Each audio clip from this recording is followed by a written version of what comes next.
जय गुरुदेव। मैं सुजीत धार्मिक ज्ञान A to Z में आपका स्वागत करता हूं। आज हम चर्चा शून्य आसन पर करेंगे। क्या कोई भी व्यक्ति हवा में जमीन से 5 या 10 फीट ऊपर आसन लगा सकता है? कोई बिना सहारे के बैठ सकता है? आज इसी पर स्वामी निखिलेश्वरानंद जी के साथ जो घटित हुआ हम आप लोगों के सामने रख रहे हैं। यह घटना केदारनाथ की है, तो केदारनाथ के बारे में भी थोड़ी जानकारी ले लेते हैं। केदारनाथ महत्वपूर्ण 4 धामों में से एक है और यह जो है भगवान शंकर का पुण्य क्षेत्र है और यहाँ वे माँ पार्वती के साथ नित्य विचरण करते रहते हैं। यह हिमालय का इतना सुंदर, अलौकिक और रमणीय स्थान है कि बहुत ही कम स्थान विश्व में ऐसे होंगे जो इसकी समानता कर सके। यहाँ पर भगवान शिव की पीठ पूजा होती है। श्रद्धालु यहाँ पीठ पर घी मलते हैं। भगवत पाद शंकराचार्य ने इस मंदिर का पुनरुद्धार किया था और तब से यहाँ हजारों हजार तीर्थयात्री प्रतिवर्ष आते हैं और केदारनाथ की जय का उद्घोष करते हुए अपनी आंखों को तृप्त करते हैं। मंदिर के बाहर ही यमुना नदी है जो अत्यंत क्षीण कलेवर में पहाड़ियों से उतर कर जमीन पर पांव रखती हुई धीरे धीरे आगे बढ़ती है। यहीं पर अधिक महत्वपूर्ण तप्त कुंड है जिसका पानी अत्यधिक गर्म रहता है। यह पानी इतना अधिक गर्म है कि यदि गमछे में चावल बांधकर इसे पानी से लटका दिया जाए तो कुछ ही मिनटों में पक जाते हैं। मंदिर के पीछे ही युग पुरुष शंकराचार्य का देहवासन स्थल है। यहीं पर उन्होंने 32 वर्ष की अवस्था में शरीर छोड़े थे। यह सारा स्थान अपने आप में अलौकिक और अवर्चनीय है। यहाँ जाने पर स्वतः ही मन में आध्यात्मिक भावना जागृत हो जाती है और मन वहीं टिक जाने को होता है। स्वामी निखिलेश्वरानंद जी अपने शिष्यों के साथ केदारनाथ के पीछे शंकराचार्य स्थल के पास एक पहाड़ की चट्टान पर बैठे हुए थे। चर्चा के दौरान पूज्य गुरुदेव ने कहा, जहाँ पर हम लोग बैठे हैं यह स्थान निश्चय ही प्रकृति से समृद्ध है, परंतु इससे पहले भी यहाँ पर कई सभ्यताएं संस्कृतियां आई और पृथ्वी पर कोई ऐसा स्थान नहीं है जहाँ पर आसुरी सभ्यता ने पाँव नहीं रखे हो। उन्होंने शंकराचार्य की चर्चा करते हुए कहा कि यहाँ आकर शंकराचार्य को अनुभव हुआ कि पूरी पृथ्वी का पर अंगूठा रखने लायक भी कोई ऐसा स्थान नहीं है जो पूर्णतः पवित्र हो और जहाँ भी किसी का रक्त ना बहा हो। आर्यन हून या आदि कई संस्कृतियां आई और पनपती गई, फिर मर मिटकर कटती गई। उनका रक्त पूरी पृथ्वी पर बिखरा पड़ा हुआ है। दूसरे शब्दों में कहा जाए तो ऐसा कोई स्थान नहीं बचा है जो निर्दोष और पवित्र हो जहां बैठकर साधना संपन्न की जा सके। इसलिए भगवत पाद शंकराचार्य ने शून्य में ही अपना आसन बिछाकर उच्च कोटि की साधनाएं संपन्न की थी। उनके शिष्य पूछते हैं, क्या कुछ ऐसी साधनाएं हैं जो जमीन पर बैठकर संपन्न नहीं हो सकती? इस पर गुरुदेव उत्तर देते हैं कि कुछ ऐसी दिव्य, उद्धत और पवित्र साधनाएं हैं जो दूषित पृथ्वी पर बैठने से सिद्ध नहीं हो पाती है। ऐसी साधनाएं तो सिद्धाश्रम की भूमि पर ही सिद्ध हो पाती है, पर जो लोग अभी तक सिद्धाश्रम नहीं जा सके हैं या उनको सिद्धाश्रम पर साधना नहीं कर सके हैं, उनके लिए तो एकमात्र रास्ता यही बचता है कि वे शून्य में ही यानी हवा में ही अपना आसन बिछावें और साधना संपन्न करें। उन्होंने पूछे कि आपने शून्य आसन शब्द का प्रयोग किया है, परंतु यह कोई विशिष्ट साधना है क्या? गुरुदेव इस पर उत्तर देते हैं कि यह शुद्ध सात्विक योग बल है। योग के माध्यम से शरीर को संयोजित कर इस क्रिया में सफलता पाई जाती है।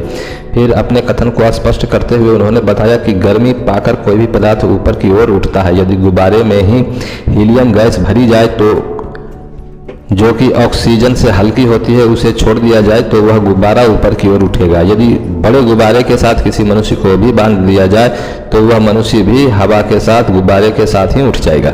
स्वामी निखिलेश्वरानंद जी बताते हैं कि शरीर के भीतर भी प्रचंड गर्मी है और ऑक्सीजन के प्रभाव से उस गर्मी में प्रदीप्तता आती है। प्राणायाम मूल 3 क्रियाएं हैं, पूरक, कुंभक तथा रेचक। पूरक से हम प्राणवायु को अपने शरीर में अंदर लेते हैं तथा कुंभक के द्वारा उसे नाभि के आसपास स्थिर करते हैं। इस स्थिरीकरण प्रक्रिया के बाद उस वायु को नाभि के चारों ओर वार्तुलाकार पूरी तेजी के साथ घुमाते हैं। जिस प्रकार से वायुयान को ऊपर उठाने के लिए उसके पंखे घूमते हैं। जब नाभि वार्तुलाकार बहुत तेजी से घूमती है तो कुंभक के द्वारा जो प्राणवायु संचयित होती है वह अत्यधिक गर्म होकर ऑक्सीजन से भी कई गुना हल्का हो जाती है और ऊपर की ओर उठती है। पर चूंकि वह कुंभक के द्वारा आबद्ध होती है इसलिए उसे बाहर निकलने का कोई रास्ता नहीं मिलता, पर उसके ऊपर उठने की प्रक्रिया बराबर बनी रहती है। फलस्वरूप वह संबंधित व्यक्ति को भी अपने साथ उठा लेती है। इसी पद्धति पर वायुयान का निर्माण प्रक्रिया बनी होगी। यह क्रिया अत्यधिक सरल है, परंतु गुरु के द्वारा ही इस प्रक्रिया को भली प्रकार से समझा जा सकता है। नाभि का वर्तुलाकार घूमना ही इसमें महत्वपूर्ण है। यदि उसकी गति बहुत ज़्यादा होती है तो संबंधित साधक को भी बहुत ऊंचाई तक की ओर उठ जाता है। फिर इसकी गति ज्यों-ज्यों कम होती है त्यों-त्यों व्यक्ति नीचे की ओर उतरता है। इसकी गति पर ही सब कुछ संभव होता है। उनके शिष्य लिखते हैं कि मेरे सामने योग का एक और नया अध्याय खुल रहा था। पूज्य गुरुदेव हमारे सामने पद्मासन लगाकर बैठ गए, आंखें बंद कर ली और पेट को अंदर की ओर सिकोड़ लिए। वहाँ बहुत बड़ा गड्ढा बन गया था, पूरा पेट कोटर की तरह दिखाई दे रहा था। तत्पश्चात उन्होंने पूरक करने के बाद कुंभक क्रिया की और नाभि